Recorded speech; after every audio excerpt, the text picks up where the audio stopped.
Okay, onting knowledge tayo para sa mga Ford owners.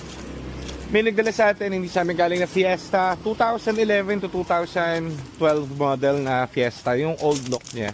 Nabili ito sa labas ng client natin.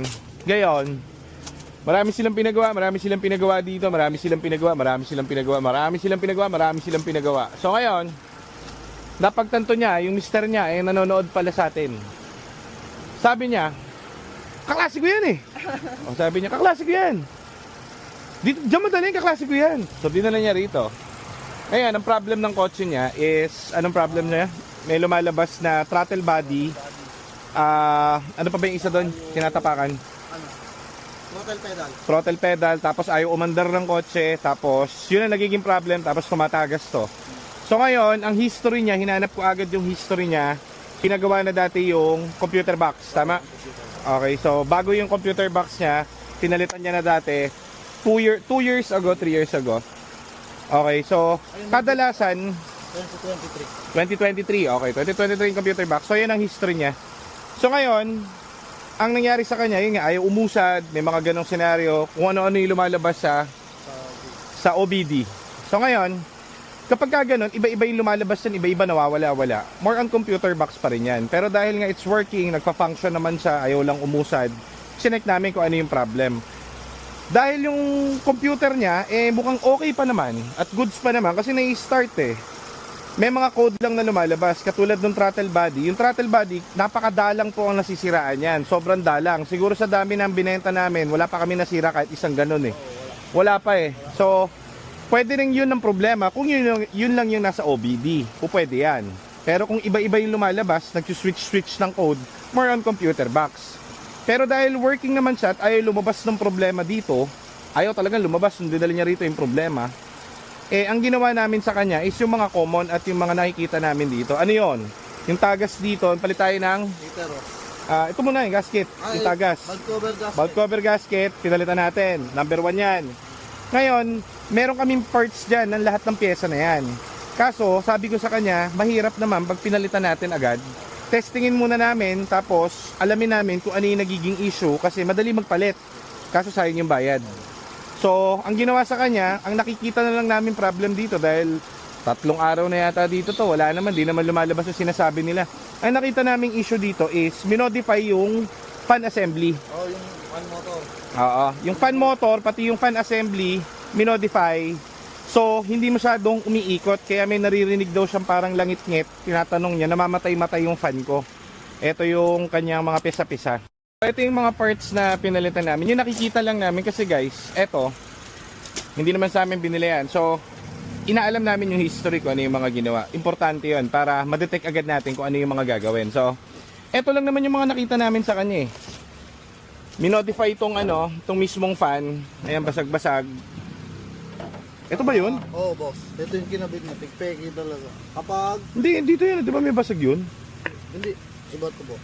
Ito kasi, yung nilagay sa kanya, kapag ginigpitan, kaya nag-i-stack up. Kapag ginigpitan to, Tumutunog. na hindi ikot, sumasayad na dito kasi maliit to. Ah, okay. So, yan pala yung sinasabi niya na may naririnig daw siyang tumutunog-tunog. Okay. Tapos, ito, anong sira nito? Sumisirit na yung kanyang return hose. Ito, boss. Okay. Tapos, ito, may singaw na rin to. Tapos, ito yung kanyang resistor block.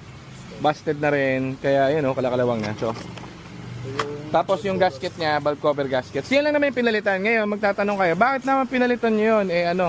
Kasi ang nakikita lang namin problem dito is kapag umiinit ng sobra yung kanyang engine, umiinit din yung kanyang computer box. Kaya nagfo-fault at nagkukung ano-anong code. So kailangan palamigin natin to ng tamang timpla o tamang range niya ng temperature para hindi maapektuhan to. Kasi pag bumuga na to ng sobrang init, naapektuhan yung computer box eh. Okay, so ngayon, pag chinek out natin to, tinest drive na rin namin, wala nang code na lumalabas.